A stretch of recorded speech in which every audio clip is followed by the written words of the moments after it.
Hi, it's Matt Mahler with MovieWeb. It's a pleasure to speak with you today. Very sad day. I'm not sure if you've already discussed the passing of David Lynch, but he Yes. died today. Oh Yeah, my God. very rough I day. know his son. Oh, Wow. really? Yeah, he, I guess, was evacuated from the fires a few days ago, but he has bad emphysema, and yeah. Is there, I mean, not to ambush you, but do you have any thoughts or what his uh, art has, what kind of impression it's made on your life?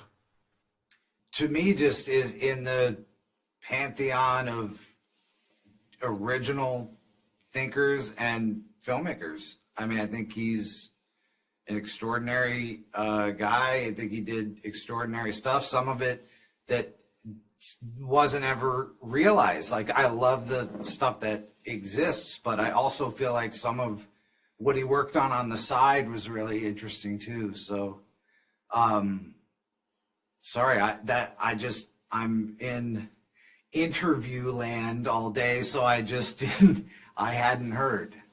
Sorry to break that bubble. Yeah. Yeah, it's interesting you mentioned that too, because people, they attribute a career to IMDb or Wikipedia, but there are all these things going on all the time. And so you, in between all these projects, you're coming back to directing a feature film, I guess, after about 8 years, but I imagine you've been busy with a lot of stuff in the interim too. Yeah, I mean, a lot of investigations and exploration in TV and some work in documentary. I think for me, I'm just sort of an artist nerd that works on the computer a lot and looking at a screen and making stuff for screens. And I don't know. I haven't. Movies take a long time. They just do. It's started writing this. I think it was in 2020. Yeah, because it was once COVID hit and like everything was on ice, was like a real an opportunity to take a shot at writing something from scratch. That was a new thing for me and a big step. And my friend Bo, who produced the movie, was very supportive of that, so I went for it. One of the really, did you ever see his Wolfman video game commercial spot? I think it was a speculative. I don't want to burn your time. I'm sorry. Oh, it's okay. It's cool. Check it out. Check He it did out. so many little things with It is television too. so cool. It's like a stop motion thing he did Mhm. for I think a video game that was never made. It was almost, I think maybe something he imagined could exist. Is really cool. And it's interesting because he hadn't made a feature film since Inland Empire, like 20 years ago, a narrative feature film. I mean, he did the Twin Peaks, which is its own masterpiece, but you stay sort of relevant. Cameron Diaz was gone for 10 years or so before back in action. Did that feel sort of daunting at all, or do you feel like there were any, like, did she come up and say, look, I need to ease into it, or was she right there from the She was beginning? ready to rock. Honestly, she was doing all this training for the stunt sequences. So she was like, while we were in prep, she was getting up to speed herself. So when on day one, she was just ready. And I think if there were any nerves, it was on take one and they were, erased. Like, she's just a total pro and incredible at her job. So it's like such a pleasure to work with, legitimately, sincerely, and like it's inspiring too, because that like the way the 1 and 2 on the call sheet come in and set the tone is really everything. Like the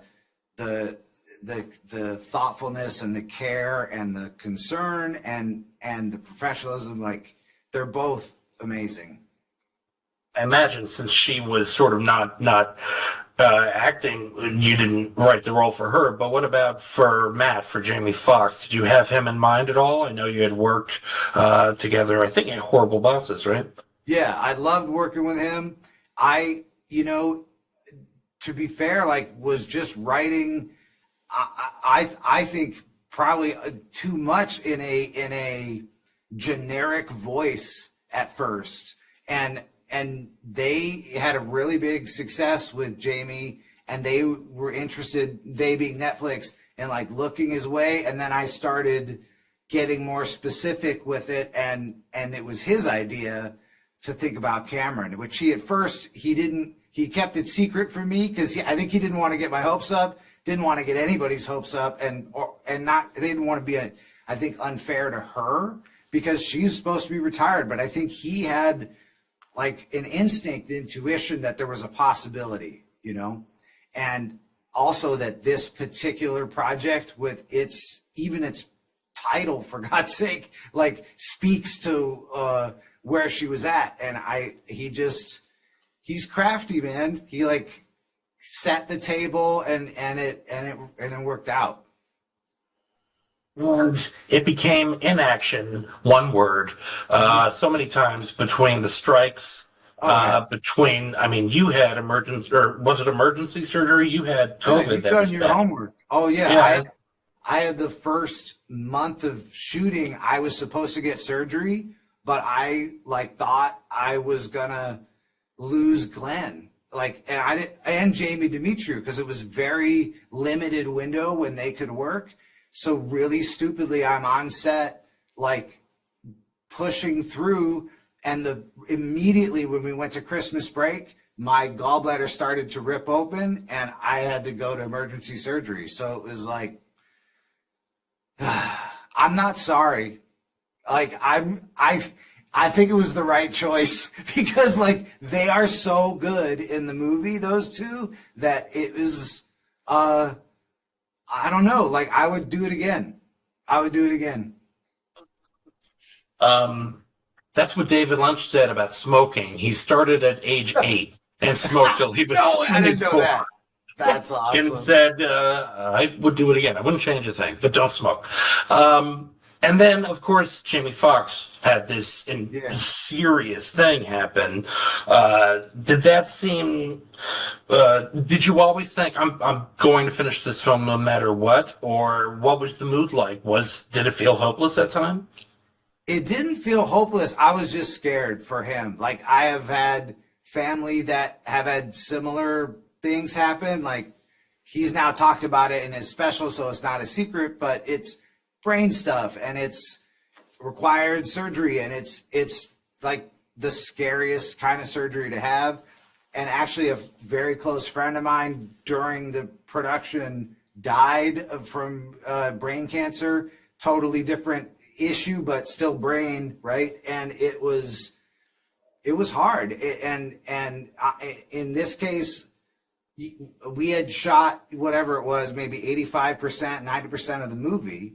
And I was worried about him, but I also had a cut that I could focus on. And so it wasn't like despair. It was just concern for him. And then the strikes happened. I was like, oh my God. So when he was healthy, which was basically a miracle, how he came back and how he recovered, the strikes were on. So we had our share of obstacles on this movie, and I don't know, we like just never really gave up. We kept plugging away, and frankly, to Netflix's credit, they didn't ever put us on ice. It was like, you guys keep working, it's all good. We'll wait out whatever we have to, and the visual effects take so damn long that it was, I'm not sure that it necessarily altered the timeline that much because they just take so long.